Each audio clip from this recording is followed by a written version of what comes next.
Doncs Jofre Cullell, nou campió de Catalunya de ciclocross. Com ha anat la cursa d'avui, Jofre?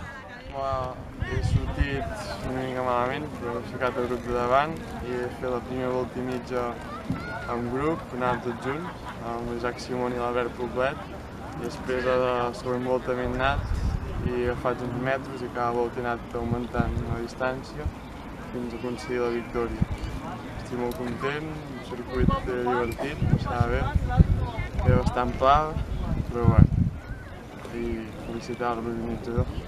Aquest any sortim menys que l'any passat, però les proves que he anat considero que m'ha anat bastant bé i l'última prova de la Copa del Món em va anar fantàstic, vaig quedar 8è. Tot i tinguin avaries i amb un minut i mig al primer. Estic molt satisfet i ara preparar els campionats d'Espanya i seguir endavant pels propers objectius. Els campionats d'Espanya i les dues últimes Copes del Món, si em seleccionen per anar al Mundial aniré